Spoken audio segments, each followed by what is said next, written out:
Well, speaking of wars of attrition and just going through sheer misery, you published the third version of your book recently. Oh gosh, yeah. How was that? Do you want to talk about that experience as well? And what's the book title and where can people find it? So you and I share a publisher in Kogan Page. And so, the book is Artificial Intelligence for HR. The third edition comes out in September 25. Sure. And I think just for the audience who may not be aware, but you are the Chief Research Officer at Lighthouse Research and Advisory. And so you're a deep subject matter expert, not only in AI and HR, the book that you wrote, but also in understanding as an industry analyst, the entire HR technology landscape. And so I think, well, first of all, can you tell a little bit about like what Lighthouse is and why, like what are kind of your areas of expertise? And then I want to kind of dig into one of the things you talked about is moving from being reactive to proactive. So maybe you can kind of dovetail off of that. For sure. So the quick version on Lighthouse is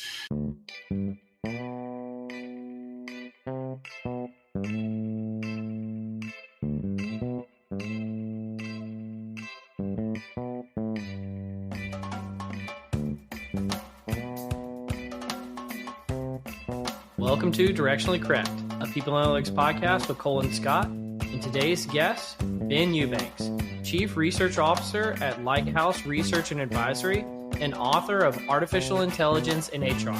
Hey, Directionally Correct fans. If you're looking to stay connected to the podcast, make sure to subscribe to our Substack newsletter, watch our videos on YouTube, or listen to the podcast on your app of choice. This podcast is dedicated to you to help educate and entertain you on how to effectively do people analytics. All opinions are our own and do not reflect those of any other organization. How you doing? Doing well. Doing well. Awesome. Kids are back at school. It's already got one that's sick. I'm like, this is too early in the year for this. Well, you got 5 kids, right? Somebody's always got something, it feels like, but yeah. Anyway. Yeah.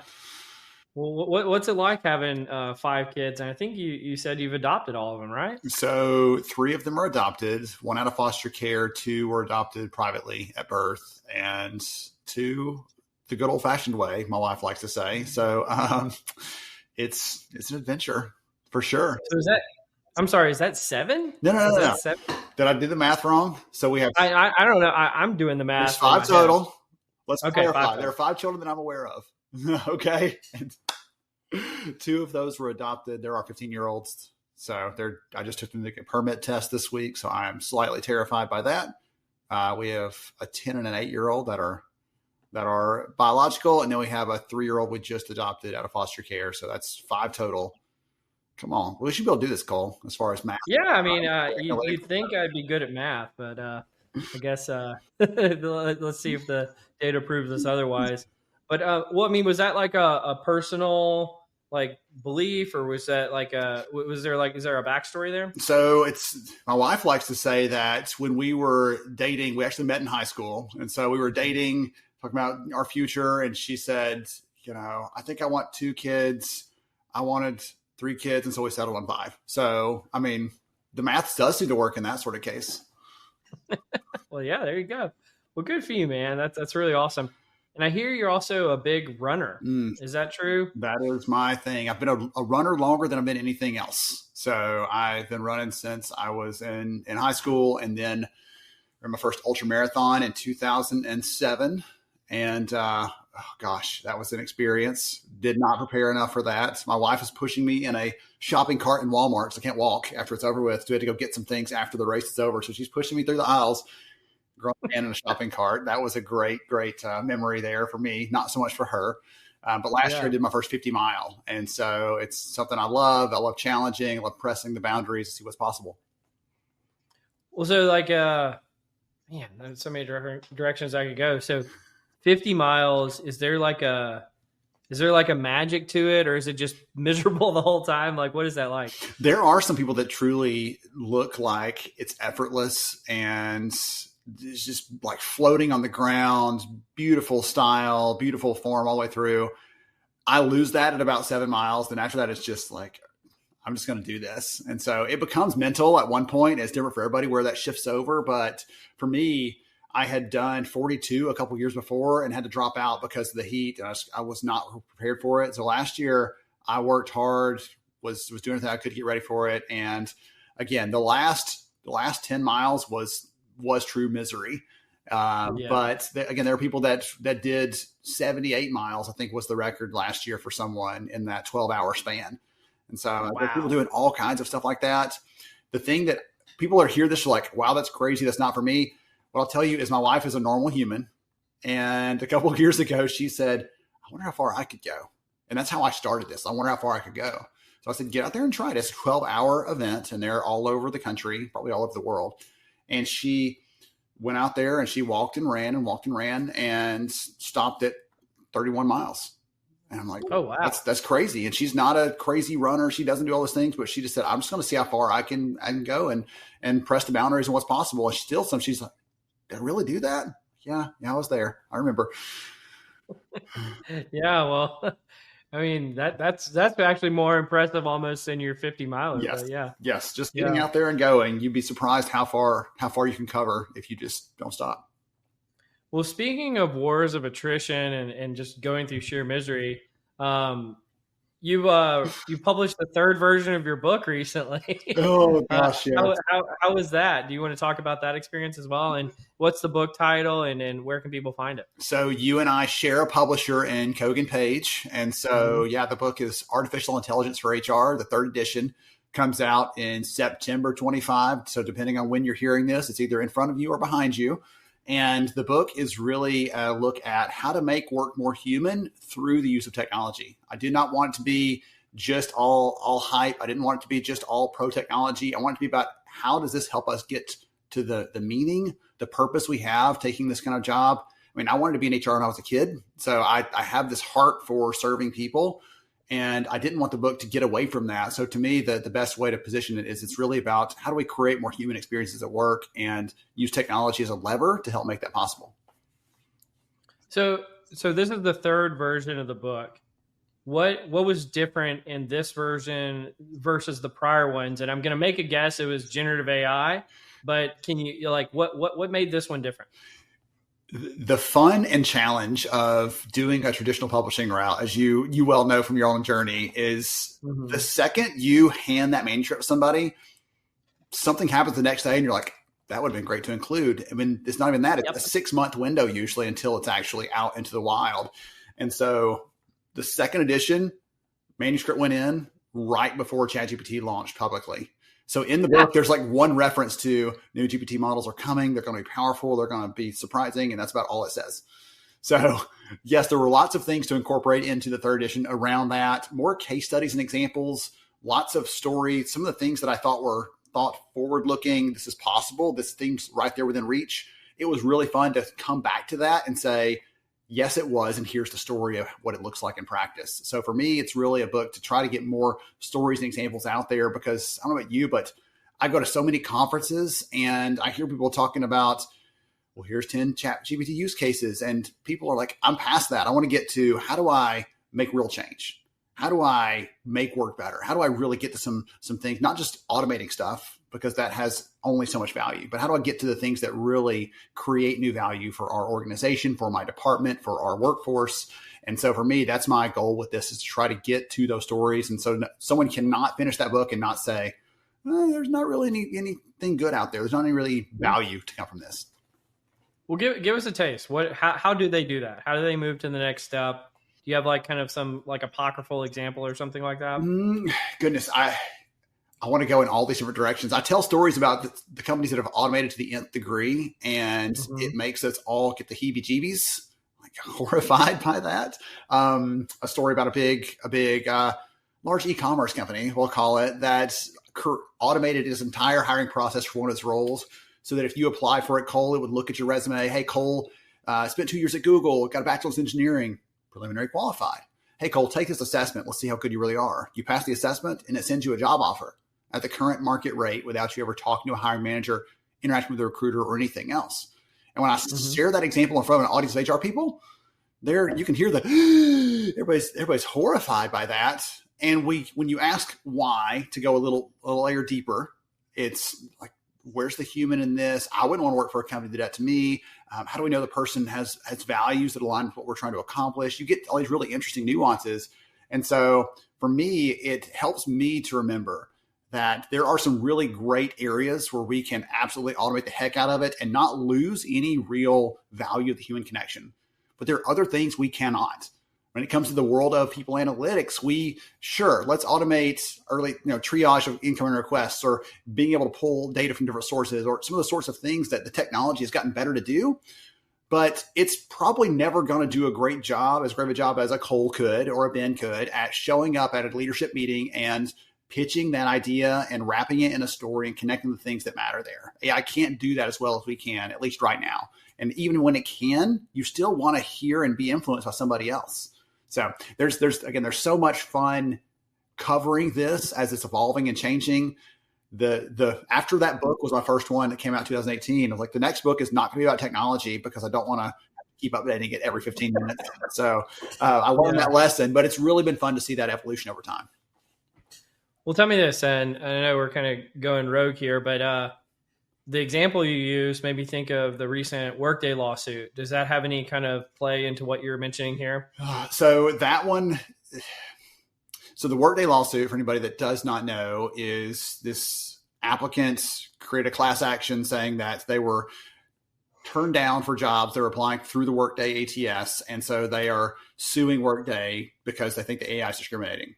Whether it is or isn't, I have not seen all the discovery. I don't know all the details behind that. I do know that some of the early things that are coming out around that case are weird and just don't make any sense to anyone who's been in this world. For instance, they're asking for a list of customers who are using this AI tool that was bought after Workday acquired it.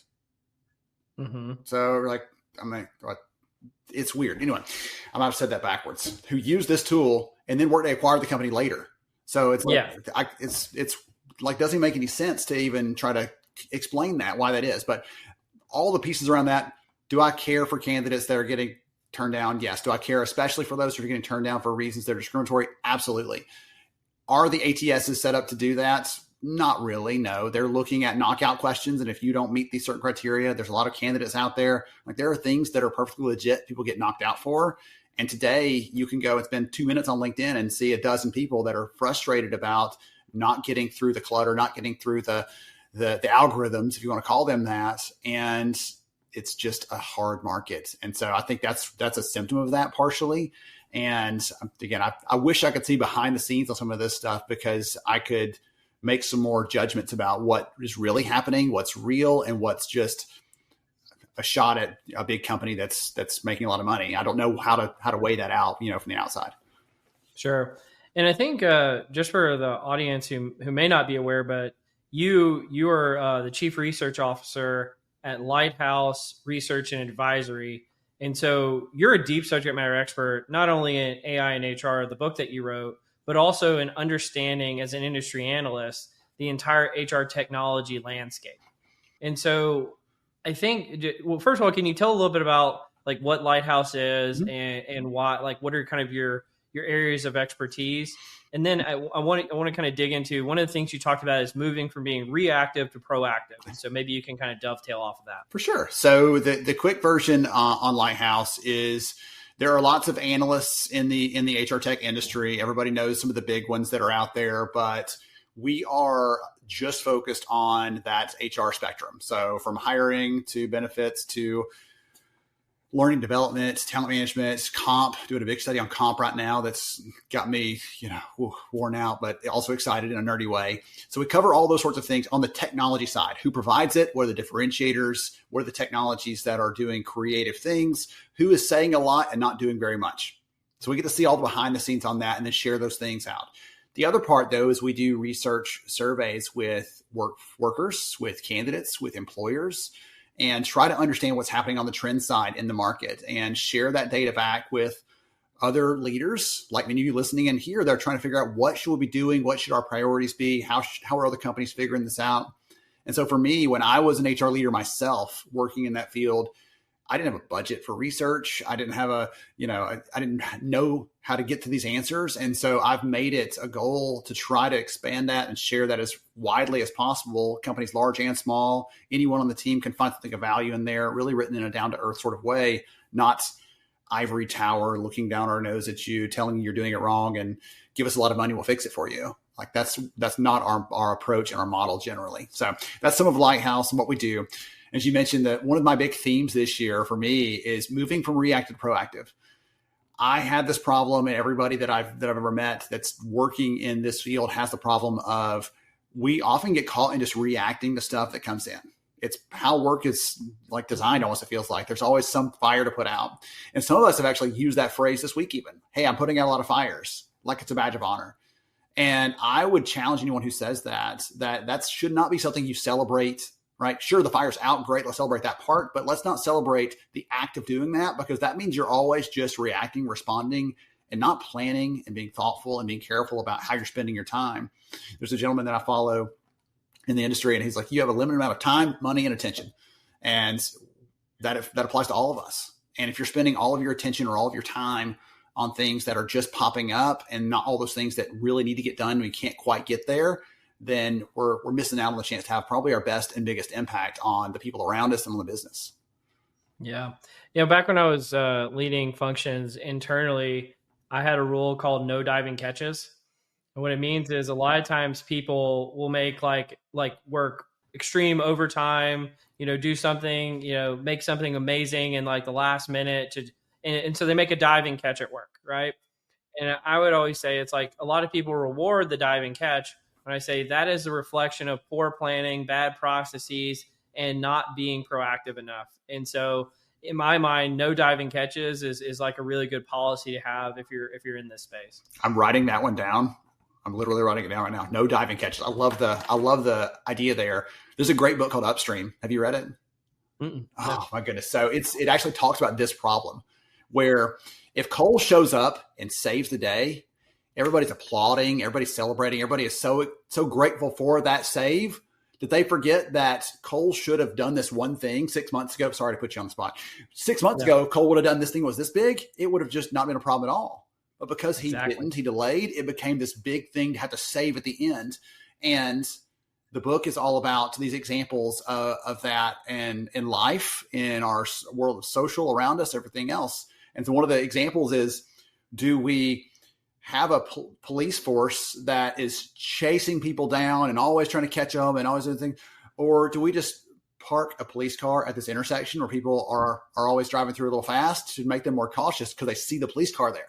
It costs almost nothing to do that. We're preventing things. We're thinking ahead versus trying to clean up after people have accidents because they're driving recklessly in that area and trying to do that. So it's like all these examples of that, and that applies in our work too. So no diving catches. I love that approach. I'll be quoting you henceforth. Yeah, feel free. Well, I think you mentioned you have like what got me curious in addition to your book, Ben, is you mentioned you have some research coming out about creating a more data-driven HR function. And with the nature of our podcast being very analytics oriented, I was hoping maybe you could share some of the insights that you learned. Yeah, absolutely. So we actually surveyed just over 1,000 employers, HR leaders, analytics leaders, people officers, this group of people that are in our sphere for everybody listening. And then we also actually surveyed a couple of hundred business leaders outside of HR. So supply chain, marketing, sales, a little bit of everything in that bucket. And for that audience, that second audience, we actually asked them some perception questions of how's HR doing? How are your analytics people doing around this? Are they doing a good job telling stories? Do you really see the value they're bringing? And in many cases, we found that the answers that HR gives are positive. I won't say Pollyanna, but too positive compared to what their leaders outside of that are saying. And so there's a perception gap. Number one, we definitely see that, and it's very real. But the other thing that I saw in this that really excited me when we started trying to get into what are the key things that set apart a company, because in there we found companies, Cole, that were incredible, that were doing great things, that were very proactive, that were using data to tell stories, that were connected with their leadership in lockstep and leading to great business outcomes and people outcomes, not mutually exclusive. Let's try to make people happy. who cares what happens with the business, or vice versa. And the companies that were doing the best at that, they had a couple of key things in place. So like every nerdy analyst, I've got to come up with some acronym or a model to try to explain that. I think it's a rule somewhere in our handbook. So I went with LIFT, LIFT. So the first of the four things, Cole, is leadership support. When you have that leadership support around you, those HR teams that say they're supported by the leadership are more likely to have an approach that's balanced between the people and the data. And I know everybody here's like, data, love me some data. Listen, I agree with you. I'm with you on that. But one of the things I've had to transition some of our people to think about is the data isn't the answer. The data helps us get to the answer. The data helps us understand what really is happening so we can actually take action on it. The data itself doesn't actually solve any problems at all. All right, so leadership support, the insights. Do we bring just stats and figures and facts, or do we bring an insight and help someone know what to do with that? Do we help someone with a piece of information they can use to make a decision right now, or just something else they have to keep in their head until the moment that it applies? So one of the quick examples of that is in our research, when we're surveying candidates this year as part of hiring, we found that candidates are 50% more likely to click on a job posting that talks about the industry they'll be in. Backwards.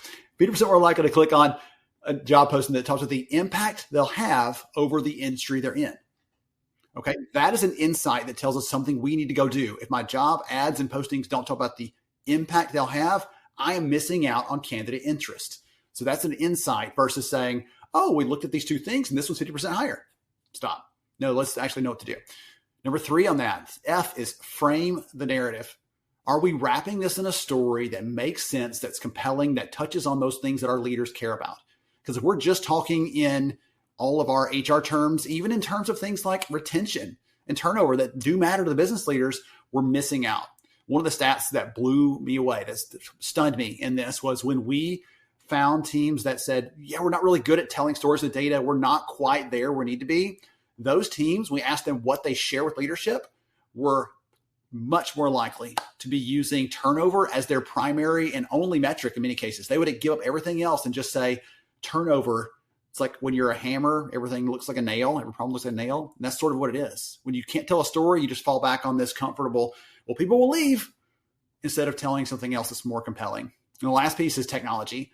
So we can't do these things if we don't have tools around us. We don't have the technology around us, because none of us are smart enough, can hold enough data in our heads, or can find those trends and insights without having some sort of technology underpinning on that. So that's the big pieces of that. And for me, it's been really helpful to help teams that are new to, we're good at this. And for some of those of you listening are like, well, yeah, we're doing all those. Great. We can all do those probably a little better. We can all get a little bit sharper on those things. And so it's been fun to see the uptake of that research so far. Yeah. Is HR, generally speaking, good at telling stories with data? And if not, what should they do? Generally speaking, no. I feel like someone needs a hug right now. Like generally HR is not good at those things. And can I tell a story on myself real quick? Do it.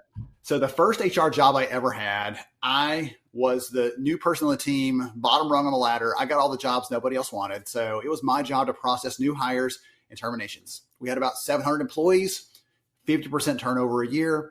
So every day I was processing someone who was coming in or leaving, and sometimes the same person the same day. It was just radical and terrible. So after 3 months of this, I thought, we can't let this go on forever. So I went and looked at all the data I could find on turnover. I plugged it into the HR system we had that no one had ever used before, and started looking at the trends and saying, hey, look, I actually see what we can do about this. So I took all that data. I went to my boss and said, hey, here's what I'm seeing and all the trends around this. We have a turnover issue. You know about it. Here's what we can do. And she said, okay, thanks. Go get back to work. And that's it. It never was brought up again. Nothing was done. And I learned the hard way that I can't just create urgency when there isn't any, or I can't make them feel that same level of excitement around this, because I've been neck deep in it the whole time, that I'm feeling. I didn't ask for context. She may have brought this to her leadership a month before and they told her no, and this was all wasted time and I didn't know it. Or if I had just said, hey, listen, the problem isn't us being competitive. We're a nonprofit. We're not really competing. But the problem is we're not able to serve enough clients. We could serve more of them We can get that heart of service and community behind the business if we would do this. I didn't really key in on those things at all. It was just like, here's all the stuff.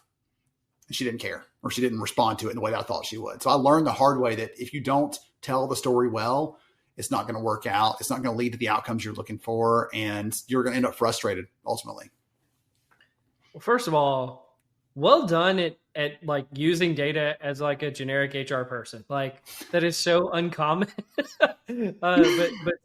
But second of all, like I cannot tell you how valuable hearing that story is for individuals. Like, one of the things that it's not really a criticism, but I get often from folks who are listeners to the podcast is, Cole, we're new to the field.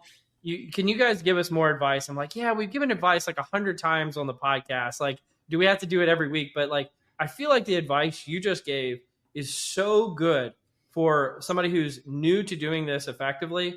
And I really appreciate you sharing that. That was really excellent.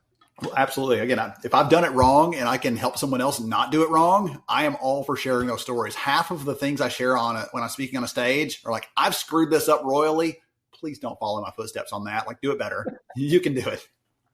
Well, you moved from being an HR person to the analyst side of the table, which is kind of a different side of the table. I guess the question I have for you is, why did you do that? And is that a logical career path for people who are interested in that space? Or is it like today's analyst, tomorrow's industry influencer? Like, can you give kind of your thoughts on all of that? I hate the influencer term. I hate that so much, although it's used all the time. So I started out in HR. I loved it, got my degree in the field, got certified, all the things. And I had a chance in 2014 to try working at an analyst firm because I've been speaking and writing on the side already. It was not a new thing. I was already doing those things just for fun on the side because I liked them. And I had a chance to start doing those professionally. And I thought, if this is terrible, I'll just go back and get another job as an HR leader. No big deal.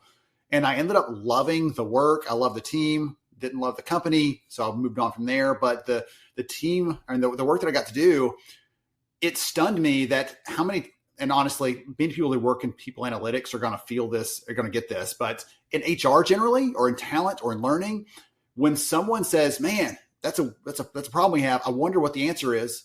And they just kind of put that aside and move on with their day because there's no real answer to it. All of us here, like, there may be an answer. Let's go look at the data and find out.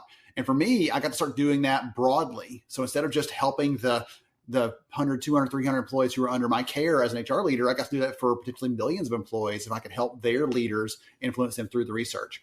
Can someone go down that path? Yes, absolutely. We're seeing that more and more. Again, legacy, like IDC, Gartner, Forrester, like those are the big sort of analyst firms in the space, and they have a certain reputation. The newer analysts, like I'm a class of, are a little bit different, a little bit more accessible, generally easier to work with, some of those sorts of things. There's different benefits and different approaches. And there's this class of influencers, which is its other sort of thing. Someone that generally has an opinion about things. And some of them are opinionated because they do HR work for a company, which is great, but you're using that N of one to try to tell everybody else what the right thing to do is. And I say that knowing that I did that myself. I was sharing from my own journey, from my own experiences, being open about that up until the moment that I got access to research. And suddenly I was like, okay, now I can talk about this across the board. I can say, like the research I just talked about, we looked at over 1,000 different organizations, just like all of you work at, that can hear my voice right now. And here's what we found. And the level of insight that I get from that is sometimes tells me I was wrong with what I believed before. Sometimes tells me I was completely right. And sometimes I get to admit that I've been saying this, I found that it's now wrong, but here going forward, at least know the right answer. And so to me, that is what drew me into it. I love asking questions. I love asking hard questions. I love pushing the boundaries of what's possible. My favorite things to do, honestly, in this field of work are when someone says, oh, we've got this problem. We don't think there's a way to get an answer for this. And I love trying to crack that nut and find a way to get an answer to something that no one else can. We did that for one of a company a few years ago. And we talked to 3 other companies that said this can't be done. And we found a way to design an experiment, not just surveys, but an actual experiment to get at that. And so, like I always said, if I was not an HR person, I would have been an economist probably. I just love getting into that side of why decisions are made at a individual level and at a big level. And what can we learn from that? I love that. And that's actually we share that similarity. Having what I'm doing now, I'm very in the labor economics space for sure. Yes. One of the things I think about in the analyst space is, and so like we've only had one industry analyst as a guest before on the podcast. So we had Stacia from Red Thread, you, me, and her actually did a webinar a couple of years ago, which was a lot of fun. You're the second, but I'm actually thinking of having a few more on in the coming weeks and months, just for this reason, which is I don't think most people understand how much industry analysts actually influence the technology roadmap for most of the technology vendors as to what gets built, what gets seen, and what never actually gets made. So it's like kind of the things that never were. Yes. And so what I was hoping maybe you could comment is kind of what role do industry analysts play in that, but also if you're an organization, when is it helpful to call an industry analyst and when is it not? So analysts typically will serve like the vendors in the market, like the Lightcasts of the world and others. And we also serve employers that are trying to figure out some of these big thorny issues. So gosh, as you were saying that a minute ago on some of the things that never get built, I was thinking to a very specific thing that came up about 2 weeks ago. I met with a vendor about a year and a half ago. They were talking about this big thing they were excited about. We're building it. Look at all this. It's all just like PowerPoint, not an actual product yet. I'm like, it sounds interesting. Can't wait to see it live. And then we met just 2 weeks ago and no mention. And I was like, hey, whatever happened to that? Oh yeah, we decided not to. I'm like, wow. They spent all this time and effort building up to it and then decided to not do it because it felt too far outside their wheelhouse. So I'm like, yes, lots of advice and advisory sessions where something gets nixed before it ever gets out into the real world. I'm sorry. I went all over the place. And I was like, when should someone reach out? Was that the right question? Yep. Okay. Yep. So if you just give the context, like here's my perspective on it. Sure. And this is kind of a newer thing for me. I think I've kind of always kind of sort of knew this, but I really know it now. And it is, there's like this hidden community of people, and they're not really hidden, but it's like the analysts, the people who lead product functions, kind of like there's this like people who go to conferences a lot. You can even say the influencers sometimes as well. They're really shaping the future of HR from a technology lens. And if you're a run of the mill kind of just HR business partner or HR leader, you probably don't even really know very much about it. And so I was wondering, maybe you could kind of give us a key to the unlock there, but also like how to utilize that kind of hidden community for the purposes of like, when to call them, when not to call them, but really like what's going on there. And like, how can you, like, if you're really like, if you feel really passionate about something happening in HR technology, how can you influence to become something that actually exists versus, it's just an idea you had once and then the world moved on? Well, if someone's listening right now and they heard you say that, Cole, and you're like, I have some ideas I think would be interesting and helpful. I mean, listen, you can reach out to lots of the startups that are out there and say, hey, can I help out? I'm actually a practitioner. I do this work day to day. I'd love to be an advisor or support you. Most of the time they're like, heck yes, please give us input and advice. We appreciate that because we're still trying to get our first customer, trying to get, some critical mass. So they take that sort of thing. I even talk to sometimes employers who are at mid to enterprise in terms of size that seek out some smaller vendors that they can influence the roadmap themselves because they have ideas on what they want it to be and they'll help shape that. They want an active voice in it, not just we want to be along for the ride, whatever you're building, we'll just take. They want to actually influence because they have a perspective on that. And I've seen some creative ways that's played out over the last few years. So if someone is listening to that and that part's interesting to you, those things are absolutely possible. When it comes to having a conversation with an analyst like me or someone who does, Stacia is another great one, someone I highly respect. Her and Danny are incredible. If you want to talk to someone like that, we love conversations because for us, it's work. For you, it may just be a discussion, but for us, we're always gathering intel on everything we can. And even if I'm not saying, hey, I just talked to the head of XYZ company, for me, it's helpful to be able to say, oh, listen, I talked to the company in the aerospace industry just last week. Here's the challenge they're dealing with. I don't have to name drop anybody, but for me, it helps me to be credible when I'm talking to the vendors, when I'm sharing with them. And it helps you because you're getting to tap into whatever we're seeing across the market, whether it's, hey, we're looking for a solution for this. Who should we be thinking about? Cole, who does labor market intelligence? Anybody you know? Like someone might want to know those things, right? And also to say, what are you seeing in the research? Hey, Ben, you mentioned that stuff on the podcast. Can you go like a layer deeper and tell me what that looked like for companies who are mid-sized or whatever else. And so we do things like that with employers. And to me, that's some of the most fun that I've ever had, because the variations in those questions are endless. And again, some of the same joy I get from answering a big, hard question is the same joy that many of you get when you have to figure out, okay, I've got a question here. It's a business problem. What data do we have? Can we solve it? How do we get that? How do we structure it? How do we tell the story out of it? That same thing you're doing in that sort of internal sense is what I help do at an external, broader market sense. Absolutely. I love that, Ben. Can I ask you a personal question? And I've been wanting to ask you this for a while. But I grew up in rural North Louisiana. I had a very, very thick kind of Southern accent growing up. I think you're based in Alabama. Yep. You have somewhat of a thick Southern accent as well. What is it like doing all of this with a Southern accent, in 2025 in today's economy? And just what's your experience been like? The first time I ever did a webinar, it was probably 15 years ago now. The comment that I will never forget, someone's like, where the heck did they find this guy? Sounds like yeehaw, or something like that. Like that's their comment. I'm like, wow, okay. I did not realize that it was that noticeable, but apparently it is. And so, yes, it's toned down probably, but there's the occasional y'all that slips out and stuff like that. So it is kind of interesting. The parts that I go back to, again, data nerd. So I look at the data around how the Southern accent is perceived in the US. And if you are someone within the US and you hear that instinctively or not, they automatically assume your IQ is lower when you have a Southern accent, or you speak a little slower, you have that drawl just because of the way we talk.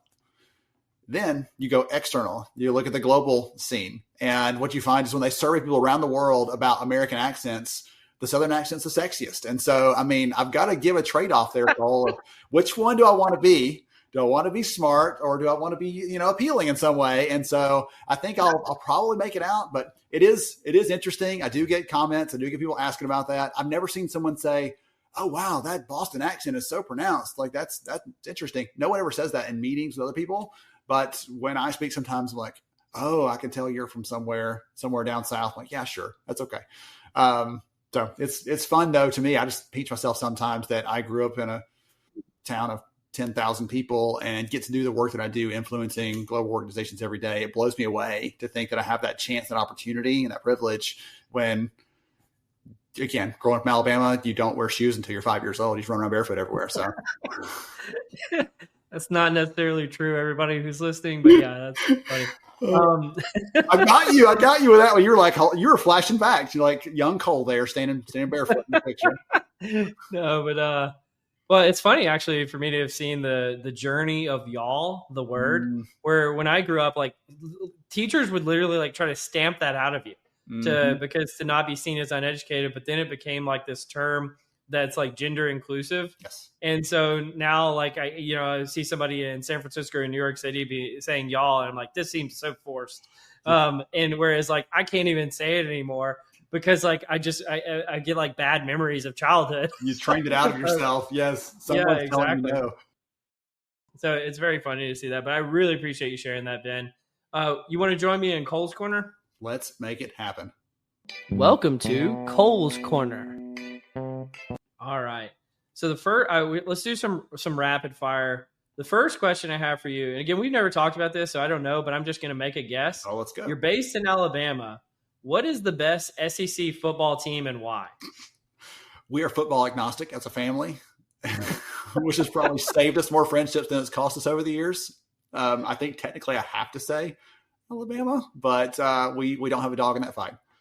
He just whispered that for people who are listening.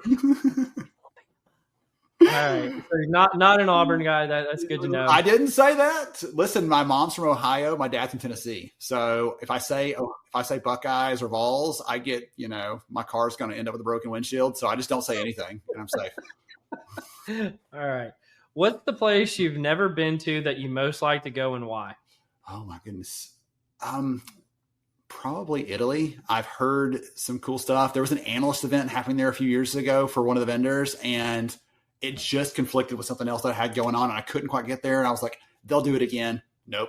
They did it once and never again. So I missed my one shot where someone else would have paid for me to go to Italy and go sightseeing. So I've seen some pretty cool places, but that's one that's still on my list. Oh, fantastic. We've already touched on this a little bit, but I'd love to dig into it deeper. Why do you do what you do? When I started out, no one that's hear me now after hearing all this other stuff is going to be surprised that I'm a preparer, reader, super nerd that loves to know everything. I started looking at what it took to be successful in HR when I was reading about this as I was going through college. And all I could find was very executive level, high level stuff, building your strategic plans and things like that. Like, no one's going to let me touch that stuff for years. And I couldn't find anything about how to be good at this from the ground up. So as I took my first day on the job, I said, here's what I did. And I started writing about this stuff on the side and just sharing about it openly. And at one point, there were 30,000 people a month reading that blog, just following on how to do those things that I was learning day to day. And I wasn't there. I had not arrived. I still haven't arrived, right? But I was just sharing those things that I learned. And from then, I've just committed my life. Listen, I want to make HR better, one HR pro at a time. That's all it takes. Change one life, help one person. And someone out there right now, I hope you're one of those people, because that's my mission in life. And if so, then give a big thumbs up from me, because that's what I'm trying to do here. What's the weirdest termination you ever witnessed in HR? Oh my goodness. The very first one, actually. So when I worked at that company I mentioned earlier, lots of turnover, 24 hours a day, operation 7 days a week. We were providing direct care for the developmentally disabled and the mentally ill. Really tough work, not high pay. Well, one Monday I get in, unlock the file room because I had the glorious key to the file room, and the fax machine is full, which means bad things. Lots of witness statements from a problem over the weekend. And turns out there's going to be a termination because this woman had gotten frustrated with one of the other young ladies working there. Young lady was pregnant, was not married. So this lady started following her around the office, calling her a fornicator, telling her she was going to put a voodoo curse on her unborn child. It was the weirdest thing. And so, listen, investigation's done. I asked the HR business partner, can I sit in on this? I've never been on termination. This just happened to be one that popped up. And so he's telling her employment's ended. He gets up and walks out of the room. And we're in this tiny closet of a conference room. And I'm sitting here face to face with her thinking, the last employee she was around, she cursed. And I'm sitting here all alone. I'm like 20 years old. I wait maybe 30 seconds, longest 30 seconds of my life. And I'm going to check on the paperwork. And I dive out the door. Like, I'm sure it looked super awkward and weird, but I did not get cursed. So there is that. See, you've proved for the 1,000th time why I don't claim to be an HR person, because I've never dealt with anything like that. Thank goodness. So thank you for falling on that grenade. Yeah. Oh, man. Oh, my goodness. Yeah. All right. I got one big question for you. So we started out talking about your book, but I'd been kind of saving this up because I thought this was a really interesting thing. And I'm curious to your perspective. So you wrote the first version of your book about artificial intelligence in HR in 2017. Mm-hmm. You're one of the people, one of the few people in the world who's been talking about AI in HR for the longest period of time, right? From 2017 till now. What do you know about AI in HR that no one else knows, or that you're most hesitant to share? Oh my gosh. That no one else knows. I think lots of people know pieces of that. I'd like to think that I have a better overall perspective of it that gives me some insight that others may not have, right? Because I see it in learning and in talent and in HR and in other areas, and get to fit those pieces together, or say, hey, this is some cool happening over in learning. Why don't we apply this to how we look at candidates and screening? The thing that I'm hesitant to share, I think you said, the part that's been weird to me is I've educated on this for a long time. Before anybody could be an expert on using ChatGPT, I was talking about how to use these tools to save time so you can find more meaning in your work, not just to be more efficient, producing more widgets, but finding more meaning, helping more people. Yeah, I'm all on board with that. And so I educated a lot on those things. And then the data started coming out in the last year or so around all the risks and all the problems and all the issues that's creating people using those tools. And so I've had to be a little more tempered in my approach, saying, hey, you can use it for these things, but don't use it for those. Don't brainstorm with it because you're harming your creative and critical thinking skills. Don't use it for every outlet. I posted on this morning on LinkedIn. Don't use it for every single question or comment when you would have otherwise said, hey, Cole, you got a minute? I want to chat with you about this, because you're killing those connections with other humans. And that's one of the key things that sets us apart from all these other algorithms. So again, I could go into all these little fun things, but that's some of the stuff top of mind for me. That's things that are coming that I'm truly worried about, things that I've seen change over time that I'm excited about, and everything between. So would it be fair to say this is like super interesting? I'm starting to understand kind of your line of thinking, which is I see you as a very, like future oriented person. You were early into usage of AI in HR. You were thinking about all the use cases before no one even knew what AI was, right? Now, because you were so early, you're actually seeing the ramifications of it earlier than others as well. And so you're trying to maintain humanity while being proactive and future oriented. And it's a difficult balance to strike. Would that be a fair way of describing it? That is a great way of putting it. It's very much more eloquent, Mr. Louisiana, than Mr. Alabama. Yes.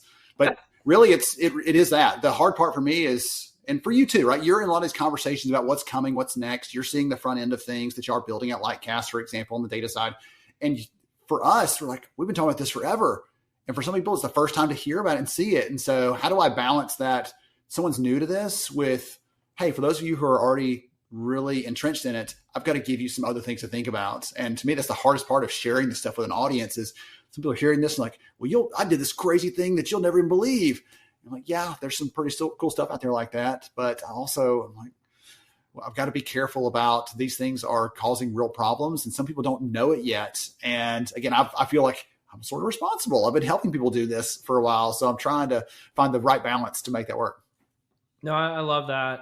And not only working at Lightcast, but I mean, just by nature of this podcast, and we have episodes on where different vendors kind of bring kind of their newest and latest products. But also I see a lot of them, probably frankly, even more outside of the podcast because people just bring kind of like what they're doing to me and just say like, hey, what do you think about this?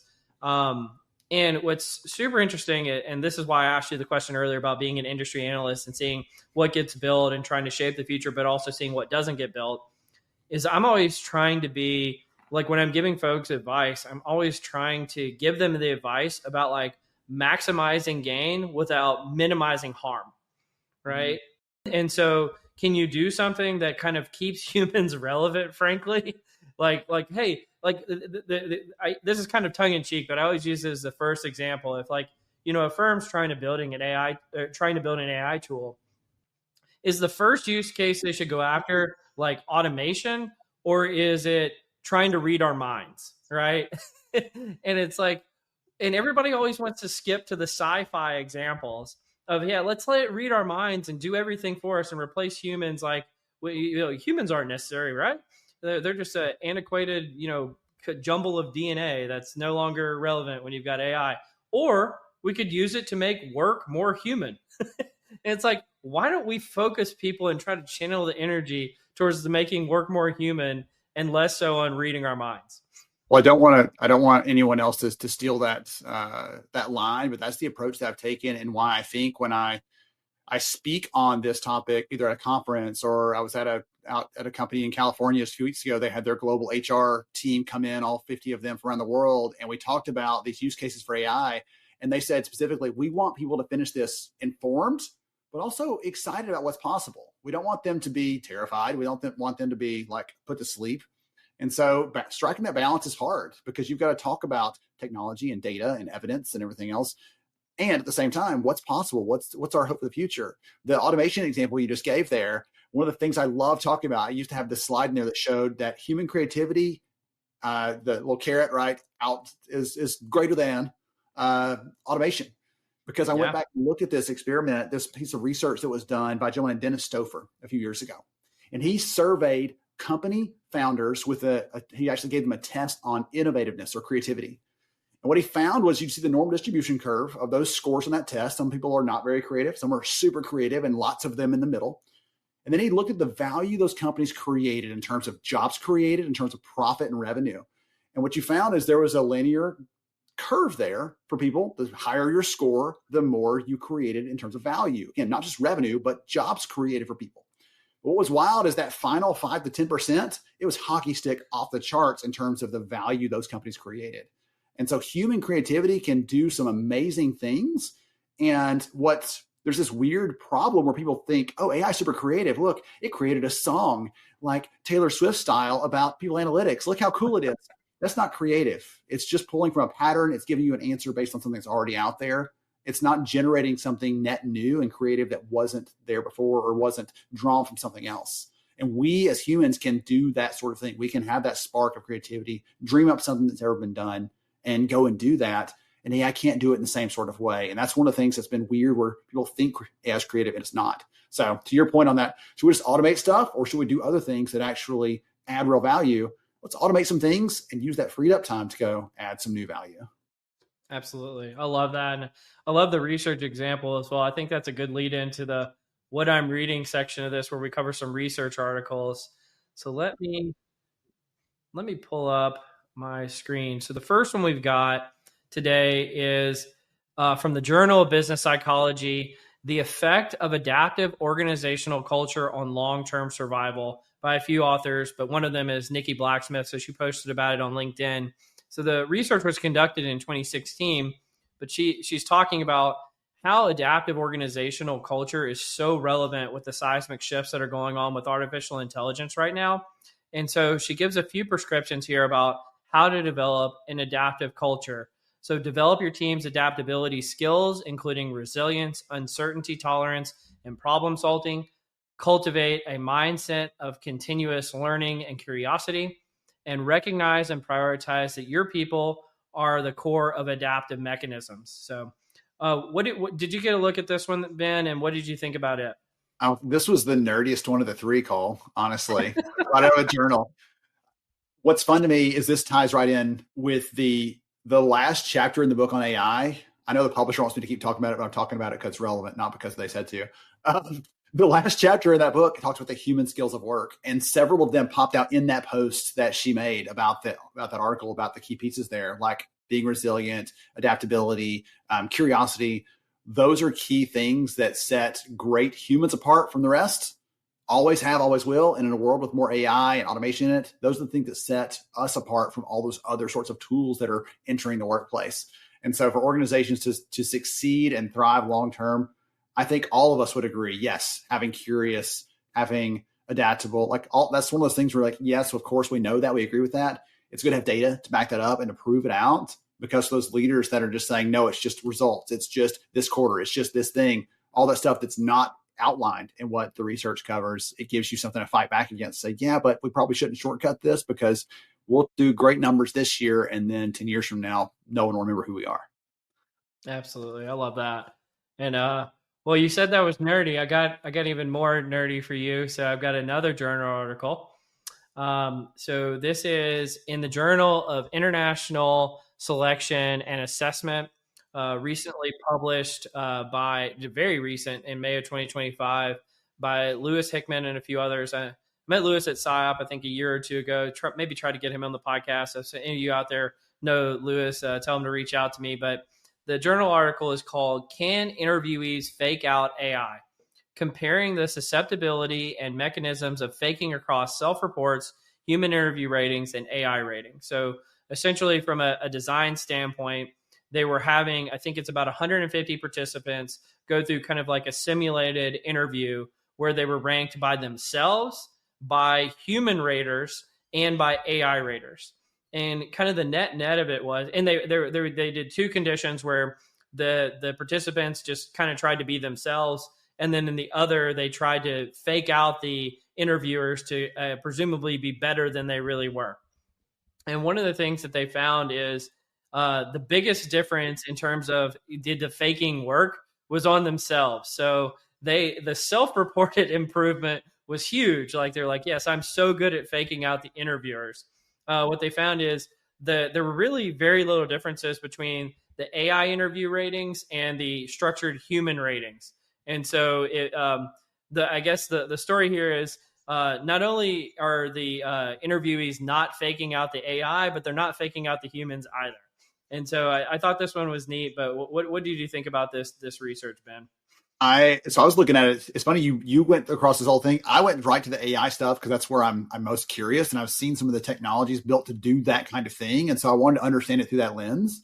one of the things that was a call out in there somewhere in their findings was that the benefit of AI is that inter-rater reliability is not a problem because it's going to see the same person the same way today, next week. It's not going to be hungover. It's not going to need a coffee. It's not going to be tired. It's not in this thing. It's going to be seen the same way. And so like, that's a good thing. And then go back to the Workday piece we mentioned earlier on, right? That's one of the things that's interesting is AI has the opportunity to actually remove some of the bias or at least make it auditable in a way that humans, if so-and-so never picks a woman for their team and always has a reason why, we can't audit their brain and find out why they're doing that or call them to task on it specifically other than the outcomes. So anyway, around the article here, though, like the piece of that, I was fascinated too. I laughed like Dunning-Kruger, like I'm great at everything, Cole. Didn't you know that? Have you met me? Look how great I am at all these things, especially at interviewing.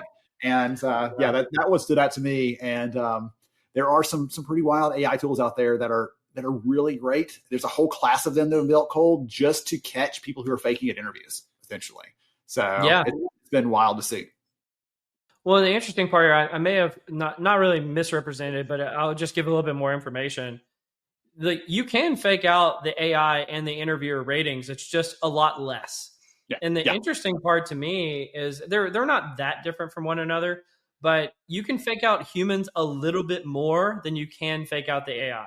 And so to your point about the hungover person, maybe that's the variance that's being accounted for here by the little bit less that you can fake out the AI. So I love this thought here, but I guess what it does give out there is there's a little bit of hope for you guys out there that are trying to fake it till you make it. So good luck. You can fake out the AI a little bit. You can fake out humans a little bit more, but you can fake out yourself the most. So well done. Oh my goodness. We need a moment of silence for all those who thought they were faking it, doing real well. So, all right. We got one more. So let me pull this up real quick. This is from the Talent Strategy Group. So Mark Efron, friend of the podcast, previous guest, wrote an article called CEOs 3 Questions About Talent.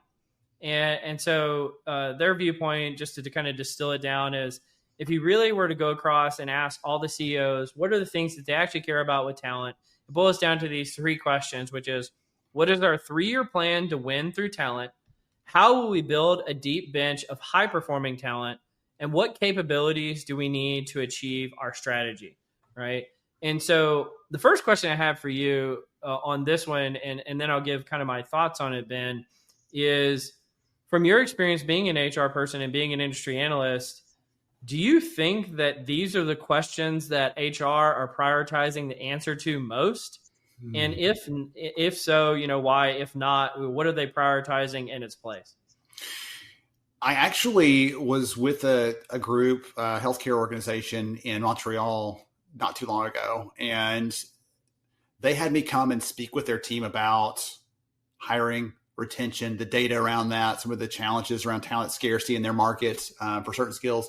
And I shared all these things, but it felt weird, Cole, because I'm in the room talking to people that you and I would perfectly be comfortable talking to, their HR team, their talent team, their people analytics team. There's also a chief nursing officer over here and head of cardiology over there. And I was like, this feels really kind of weird. And I'm not in the right place or not. But after I finished sharing on these things, the CEO gets up and she goes through their SWOT analysis, and half of their threats and weaknesses were a lack of talent depth in key areas of the business. I was like, okay. Now I wish I'd known that before I started. I could have tied in better with that.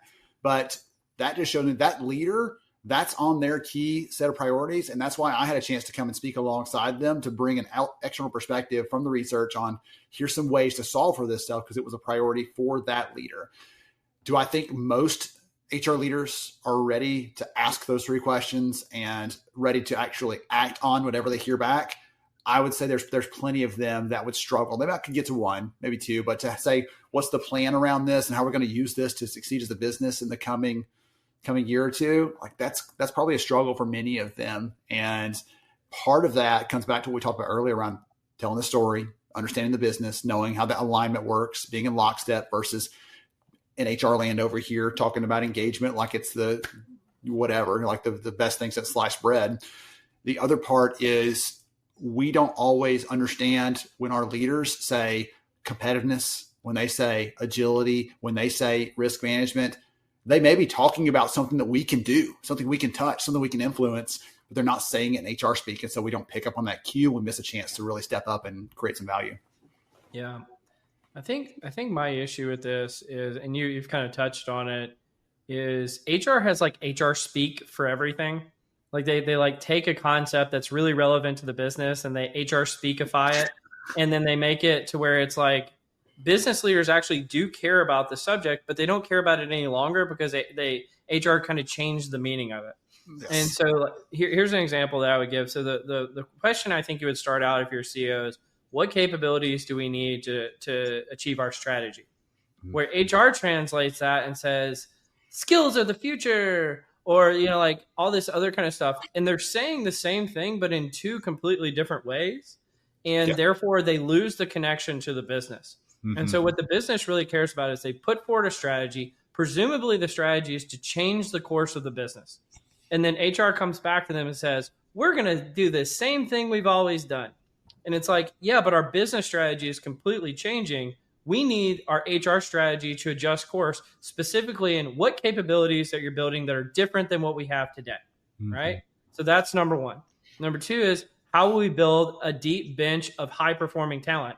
So presumably the CEOs know that it's not, it's not every single human being that is changing every single thing that they're doing every day. It's generally speaking, you're placing a bet that you used to place over here and you're placing it over there now in a different part of the business. And you need that part of the business to have key high performing talent to achieve the strategy objective, right?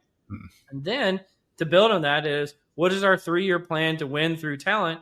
So we've changed the strategy. It's going a different direction. Now we need to look 3 years into the future to ensure that not only are we pivoting what we're doing in HR today, but we're pivoting 3 years out into the future to make sure that we're continuing to build on it. And I think this is why strategic workforce planning has become so important in recent years, is because it's one of the few functions in HR that explicitly is looking 3 years into the future when most are just focusing on today.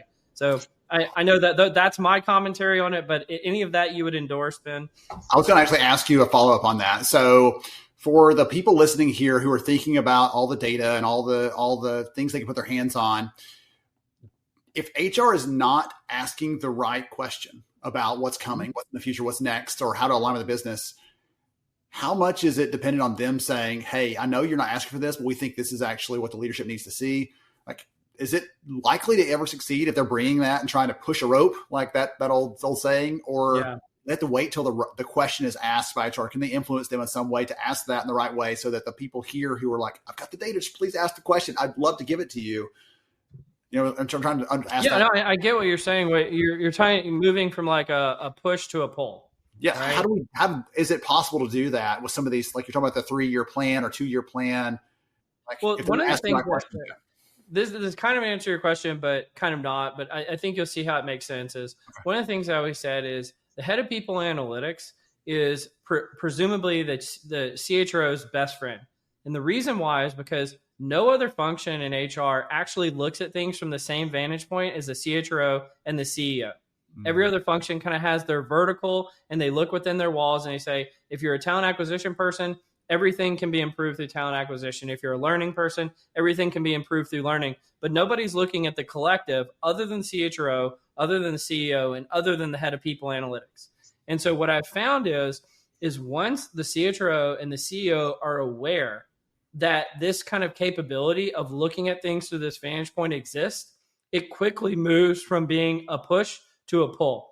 But you have to demonstrate the value, and that, but more so than the value, that you share their perspective and that you're helping push the direction that they want to push.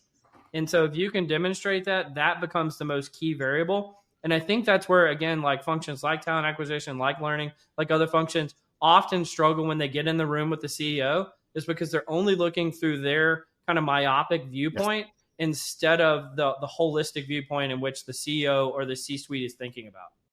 And see, that makes sense to me. I was talking with the people analytics lead recently for a large financial services company.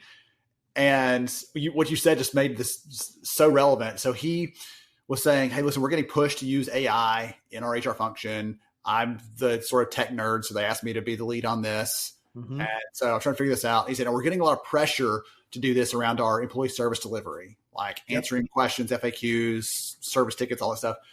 And he said, I don't feel like that's the right way to go, but I'm not sure how to push back. I said, well, think about it this way.